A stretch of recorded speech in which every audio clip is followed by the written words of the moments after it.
जो बात निश्चय ने कही कि जो संघर्ष कर सकते हैं तूफानों से वही सुपरमैन बन पाएंगे, बाकी सब हम पीछे रह जाएंगे, ऐसे ही रह जाएंगे जैसे बंदर है।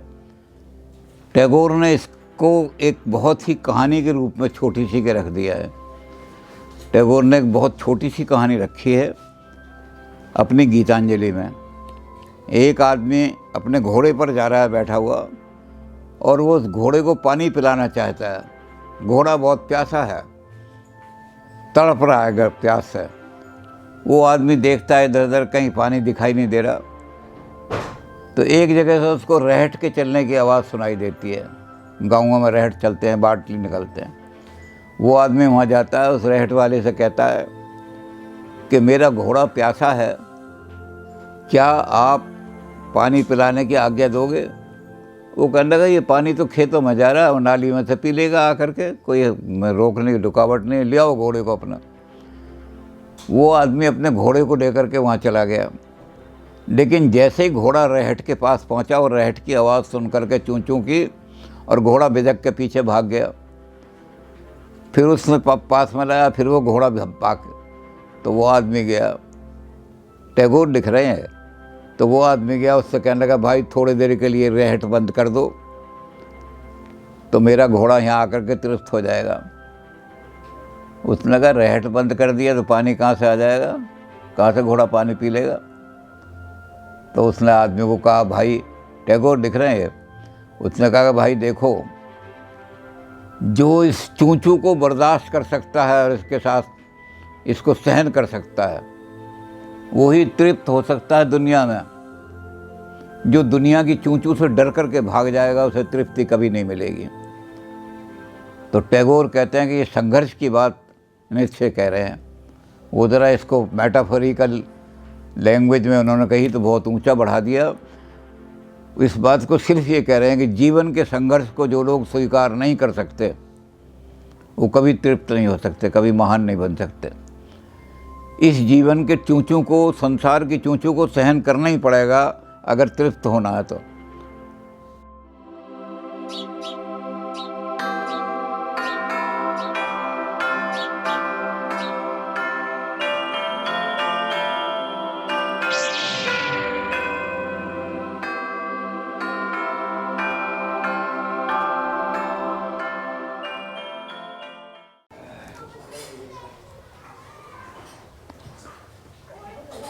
हम नीत्शे के दर्शन पर विचार कर रहे थे। उस पर हमने दो बातों पर ख़ास तौर से विचार कर लिया है। एक तो ये कि क्रिश्चियनिटी को बहुत कंडेम किया है नीत्शे ने। क्रिश्चियनिटी ने मानव को दुर्बल बना दिया, शीप मेंटेलिटी, भेड़ों वाली वृत्ति बना दी लोगों की, लॉयन वाली, शेर वाली वृत्ति ये सिर्फ आर्य ही बना सकते हैं। जो आर्य हैं वो लॉयन की तरह से गर्जना कर सकते हैं। ईसाइयत ने बिल्कुल कमज़ोर कर दिया, आदमी को दुर्बल कर दिया, एफिमिनेसी ला दी, जनानापन ला दिया। तो इस पर हमने काफ़ी विचार किया है कि अब हमें transvaluation of the value करना पड़ेगा। जो वैल्यूज, जो मूल्य जीवन के वहाँ रखे हैं उन्होंने, उनको बदलना पड़ेगा। और बदल के हमने कहा था कि वो मास्टर मोरलिटी लानी पड़ेगी, हमें स्लेव मोरलिटी ख़त्म करनी पड़ेगी। ट्रांस वैल्यूएशन ऑफ वैल्यू जब करेंगे हम, जब हम मूल्यों का परिवर्तन करेंगे, तो उस पर भी हमने विचार कर लिया था कि हमें मूल्य कैसे बदलने हैं। कि दो तरह की, सारी दुनिया के अंदर एक सी नैतिकता नहीं हो सकती, दो तरह की नैतिकता होगी। भेड़ों की नैतिकता और होती है और शेरों की नैतिकता और होती है। गुलामों की नैतिकता और होती है, मास्टर की नैतिकता और होती है। तो दोनों तरह की नैतिकता पर तो हमने विचार कर लिया था कि स्लेव मोरलिटी ईविल है, पाप है। किसी के जूते चाटना और जूते चाट करके अपनी ज़िंदगी गुजारना, स्लेव बन करके, ये ईविल है। और शेर बन करके मास्टर बन कर के रहना, ये पुण्य है, यही वैल्यू है जीवन की। इसको कहते हैं विल टू पावर। अपने अंदर एक संकल्प पैदा करो कि मैंने पावर इकट्ठी करनी है, क्योंकि पावर ही सब कुछ है। इस पर भी हमने वो बताया था कि हिंदुस्तान के एक बहुत बड़े आदमी ने इस बात को अपनी भाषा में कहा है, भारतीय भाषा में कहा है। उन्होंने कहा, जगत में घूंसा से बलवान। ये घूंसा जो है, इसकी कोशिश करो, अपना घूंसा मजबूत करो। जगत में घूंसा से बलवान की स्वराज की राज सभ्यता। आप कहोगे कौन सभ्य आदमी है जिसका घूंसा बलवान है, वही सभ्यता, उसकी सभ्यता बलवान होगी।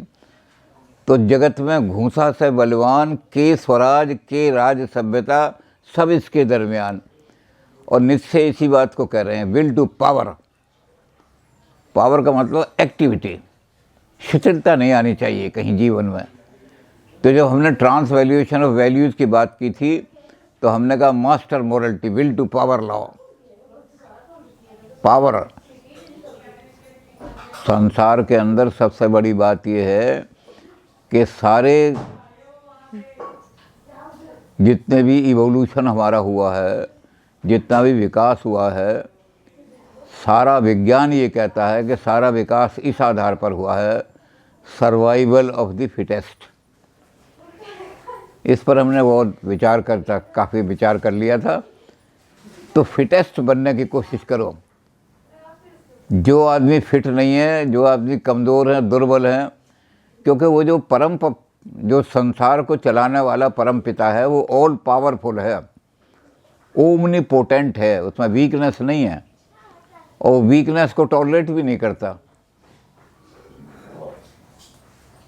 वीर भोग्या वसुंधरा हमारे यहाँ संस्कृत में कहा गया। ये जो पृथ्वी बनाई गई है सारी, इसको भोग करने का अधिकार किन्हीं को है? जो वीर हैं। और जो दुर्बल हैं, चूहे हैं, उन्हें संसार को भोग करने का अधिकार नहीं है, वो तो दूसरों के द्वारा भोगे जाएंगे।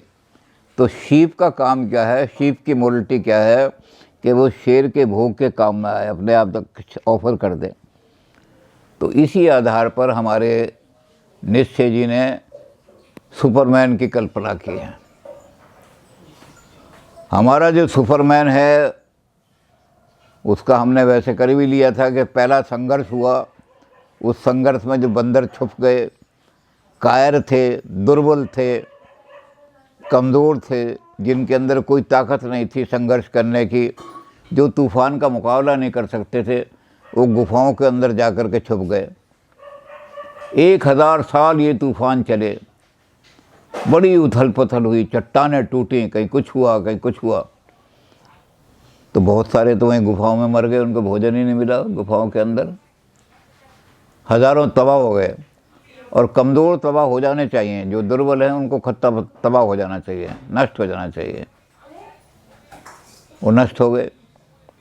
और जो संघर्ष वाले थे उन्होंने क्या किया कि अपने जो अगले हाथ थे बंदरों ने, के जो अगले वाले पैर थे, उन हाथों से पेड़ों की टहनियाँ पकड़ी। उन टहनियों को पकड़ पकड़ करके उन्होंने अपना भोजन प्राप्त किया। इस टहनी से उस टहनी तक कूच रहे हैं। एक पेड़ अगर नीचे गिर गया तो दूसरे पेड़ की टहनी पकड़ ली। जब 1000 साल के बाद जब शांति हुई, जब ये तूफ़ान सारा ठंडा हो गया और वो जो डरपोक बंदर थे वो बाहर निकल कर के आए, जो उन्होंने वहाँ संतान वंतान पैदा की थी, सब निकल कर के आए। तो निकल कर के आए तो उन्होंने एक नई स्पीशी देखी, एक नई चीज़ देखी जो 2 पैरों पर चल रहा है, और हाथ से जब उसके हाथ खुल गए तो वो ऐसे कॉम्प्लिकेटेड काम भी करने लगा है।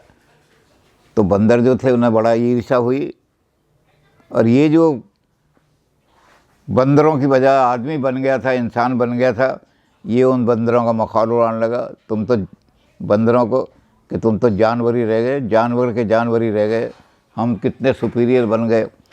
आज बंदर में और आदमी में सुपीरियोरिटी देखी जाए तो आदमी ने इतनी बड़ी सभ्यता क्रिएट कर दी, बंदर कुछ भी नहीं कर सके। तो हम बंदरों को घृणा करते हैं। और ऐसा ही एक तूफ़ान आने वाला है, बायोलॉजी में परिवर्तन हो रहा है। जो ये कहते हैं बायोलॉजिकल इवोल्यूशन बंद हो गया, वो गलत कहते हैं। साइंस कह रही है इवोल्यूशन हो रहा है। इस इवोल्यूशन में एडजस्टमेंट कौन करेगा? जो इस इवोल्यूशन में एडजस्टमेंट कर लेगा, बड़े भयंकर तूफान आने वाले हैं। उन तूफानों के अंदर जो आदमी संघर्ष कर लेगा, वो आदमी जो क्या करेगा, वो हमारा ऐसे ही मखौल उड़ाएगा जैसे हम बंदरों का मखौल उड़ा रहे हैं। वो हमसे बहुत सुपीरियर होगा। हम उसको देख करके ईर्ष्या करेंगे कि ये कितना महान बन गया। तो वो जो सुपरमैन आएगा, उसके लिए निश्चय कहते हैं, Superman shall be the glory of this earth. वो मनुष्य से बहुत सुपीरियर होगा, हमसे बहुत सुपीरियर होगा। हम उसके सामने बिल्कुल ऐसे दिखाई देंगे जैसे हमारे सामने आज बंदर दिखाई दे रहे हैं। और हम जब उसको देखेंगे तो कहेंगे ग्लोरी ऑफ द अर्थ। इस पृथ्वी को गरिमा प्रदान करने वाला सुपरमैन होगा, इस पृथ्वी को भोग करने वाला सुपरमैन होगा। वो हमें नहीं भोगने देगा, हम तो बंदरों की, हमें बंदरों की तरह हटा देगा। और वो जो सुपरमैन होगा, वो ऐसा सुपरमैन होगा जिसमें लॉ एंड मॉरलिटी होगी। उसके हाथ में जब तलवार होगी तो भेड़ें अपने आप आएंगी, मासेस अपने आप उसके लिए कुर्बानी देने को तैयार हो जाएंगे। He will walk through the blood of the masses. Gandhi ji के लिए हज़ारों लोग मरने को तैयार थे। गांधी जी सत्याग्रह पर बैठ जाए तो सारे हिंदुस्तान के आदमी भूखे बैठ जाते थे सत्याग्रह, करोड़ों आदमी। हम भी भूखे मर जाएंगे, अंग्रेज़ी राज कांप जाता था। सुपरमैन ऐसा ही होगा। सुपरमैन के लिए कॉमन मैन जो है, वो शीप जो हैं, भेड़ें जो हैं, वो अपना बलिदान देने को तैयार हो जाएंगी और सुपरमैन उनके ब्लड में से निकल करके जाएगा। जिस सुपरमैन के लिए कॉमन मैन अपना सेक्रीफाइस नहीं कर सकेगा, वो सुपरमैन कहेगा। सुपरमैन वो होगा जिसके लिए कॉमन मैन अपने आप को बलिदान करने के लिए तैयार हो जाएंगे। तो इसलिए निश्चय ने लिखा है कि superman shall walk through the blood of the common man, the lion will walk through the blood of the sheep. भेड़ों के खून में से जो निकल करके जाएगा वही सच्चा शेर होगा। और भेड़ों के खून से जो डर गया और भेड़ों से ही डर गया तो वो क्या शेर कहलाएगा? सुपरमैन कहेगा wherever superman will walk. जहाँ से भी सुपरमैन गुजर जाएगा, किसी रास्ते से भी गुजर जाए। जैसे शुरू में इन्होंने कहा था, सबसे पहले निश्चय ने, कि जो मैन ऑफ स्ट्रॉ हैं, तिनके के समान जिनके व्यक्तित्व हैं, वो तो धारा प्रवाह के साथ ही बह जाते हैं। लेकिन जो हिस्टोरिकल पर्सनैलिटी होती हैं, वो जहाँ खड़े हो जाते हैं वहीं से धारा प्रवाह को ही बदल देते हैं नदी के। तो यही कह रहे हैं कि सुपरमैन वो होगा जो धारा प्रवाह को बदलने की शक्ति रखता होगा। धारा प्रवाह आज ये चल रहा है कि लेडीज़ भी जीन पहने, पुरुष भी जीन पहने। अब कॉमन मैन के लिए तो, जो मैन ऑफ हिस्ट्री उनके लिए अच्छा भाई जीन पहन के चलो। अगर आज कोई चीज़ पहन के चले तो मखौल उड़ाएंगे तुम्हारा। लेकिन जो सुपरमैन है, जहाँ खड़ा हो जाएगा, आज बदल दूंगा मैं दुनिया को, आज के बाद मेरे जब मैं खड़ा हो जाऊंगा तो सारे लोग जीन को छोड़ करके कुछ और पहनने लगेंगे। और भी इसी तरह के धारा प्रवाह चल रहे हैं। आज ये धारा प्रवाह चल रहा है कि अंग्रेज़ी बोलने में आदमी अपने आप को बड़ा भावी समझता है, हिंदी बोलने में हीन समझता है। लेकिन जब सुपरमैन पैदा होगा तो सुपरमैन खड़ा हो जाएगा कि आज के बाद ये धारा प्रवाह बदल दिया। आज हमारा धारा प्रवाह क्या चलेगा, हिंदी बोलेंगे सब। इसके विषय में मैंने 2 उदाहरण दिए थे कुरुक्षेत्र विश्वविद्यालय के, कि यहाँ लोग गाउन पहन करके डिग्री लेते थे। यहाँ गाउन पहन करके जो डिग्री लेते थे, तो लोगों ने कहा कि जो पुरानी परंपरा जो चली आ रही है, अंग्रेज़ों ने उलाद दी, इसको बदलो। तो कुछ आदमी तैयार हुए, 4-5 आदमी तैयार हुए। उसमें एक आदमी जो बहुत महत्वपूर्ण थे, उनका नाम था डॉक्टर सतीश मित्तल, इतिहास के हेड ऑफ द डिपार्टमेंट थे। उन्होंने कहा कि अंदर हॉल में घुसने के लिए तो गाउन पहनने के बिना कोई घुसने नहीं देगा, तो इसलिए घुसने के लिए तो गाउन ले लो, पहन लो, लेकिन अंदर जाने के लिए डिग्री के लिए उतार देना इसको। तो उन्होंने कहा सबसे पहले मैं उतारूंगा और उसके बाद तुम ये 5-6 आदमी उतारना। तो हॉल में घुस गए। अब इतने बड़े हॉल के अंदर 2000 आदमी बैठे हुए हैं। जाके जैसे ही उन्होंने कहा, गवर्नर जैसे ही खड़े हुए डिग्री देने के लिए, उन्होंने अपना गाउन उतार के फेंक दिया। उन्होंने कहा डिग्री देनी है तो दो, नहीं देनी है तो मत दो। 5-6 आदमियों ने डिग्री उतार के फेंकी। गवर्नर ने सारी सिचुएशन को अध्ययन करा कि अगर मैं इस समय इनको डिग्री मना करता हूँ तो 2000 लड़के हॉल में जो खड़े हो जाएंगे, नारे लगने लगेंगे, गड़बड़ हो जाएगी। गवर्नर ने वहीं स्टेज पे खड़े होकर कहा, गाउन हमारी परंपरा नहीं है, ये ज़बरदस्ती हमारे पर ला दी गई है, इसलिए आज के बाद गाउन की नेसेसिटी ख़त्म की जाती है। यूनिवर्सिटी के रिकॉर्ड में लिखवा दिया, यूनिवर्सिटी के रूल्स में लिखवा दिया कि गाउन इज़ नॉट नेसेसरी। जो आदमी अपनी इच्छा से पहनना चाहे पहन लें, लेकिन कंपलसरी नहीं होंगे गाउन पहन के अंदर आने के लिए। हाँ, ये कर दिया कि भाई निशान के लिए कि जो एमए कर रहा है उसके लिए और रंग का, और रुमाल बांध दो, जो एमएससी कर रहा है और रुमाल बांध दो, ताकि डिस्टिंक्शन हो सके कि ये साइंस वाले या आर्ट्स वाले हैं। लेकिन गाउन, इसी तरह और भी कई परंपरा थी जो लोगों ने बदली। तो सुपरमैन वो होगा जो जहाँ खड़ा हो जाएगा वहीं से धारा प्रवाह बदल देगा। और सुपरमैन जब चलेगा तो कैसे चलेगा? Wherever the superman walks he leaves a trail of glory. उसके पीछे एक गरिमा की लकीर खिंचती चली जाएगी। और वो लकीर कैसी होगी? To be worshipped by the progeny. आगे वाले लोग जो हैं वो उनकी पूजा किया करेंगे कि ये वो लकीर है जिस पर सुपरमैन गुजरा है। इस सुपरमैन की लकीर को फॉलो करो। सुपरमैन वही होगा जो इस तरह की लकीर छोड़ सके, जो हिस्टोरिकल लकीर छोड़ दे। ऊपर सुपरमैन का हमने पहले भी परसों भी कहा था कि Superman will leave the prints of his foot on the sand of history. इतिहास का जो रेत है का मैदान है, सुपरमैन अपने निशान, अपने पैर के निशान उस रेत पर छोड़ता चला जाएगा और उन निशानों को दुनिया पूजेगी। ये सुपरमैन होगा। सुपरमैन के निशानों को दुनिया पूजेगी। लेकिन सबसे बड़ी बात कि सुपरमैन के लिए बलिदान देने वाले लोग चाहिए। सुपरमैन जब स्वॉर्ड उठाएगा हाथ में, गुरु गोविंद सिंह ने जब स्वॉर्ड उठाई हाथ में तो 5 आदमी बलिदान देने के लिए अपने आप आ गए। तो सुपरमैन जब स्वॉर्ड उठाएगा हाथ में तो कॉमन मैन अपना बलिदान देने के लिए, खून बहाने के लिए आ जाएंगे और उस खून में से निकल कर सुपरमैन जाएगा। ये सुपरमैन दुनिया का ग्लोरी, संसार की ग्लोरी बन जाएगा और संसार इसके साथ चलेगा। अब ये सुपरमैन कहाँ पैदा होंगे? इसमें निश्चय गलती कर गए। निश्चय कहते हैं कि Superman will emerge in Germany. German में प्योर एरियन ब्लड है, इसलिए जब ये एरियन जो है ये संघर्ष करना जानते हैं, ये झुकना नहीं जानते। हमारे यहाँ भी भारत में कहा गया है इसी बात को, न आर्य दासो भवती न दासो आर्य। आर्य कभी गुलाम नहीं बन सकता और जो गुलाम लोग हैं वो कभी आर्य नहीं बन सकते किसी तरह भी। तो निश्चय ने ये जो कर दिया कि सुपरमैन जर्मनी में ही मर्ज होंगे और जर्मनी में वही मर्ज होंगे। German will rule over the world. सारी दुनिया पर सुपरमैन राज करेगा। सुपरमैन वो होगा जिसके आगे दुनिया नतमस्तक होगी।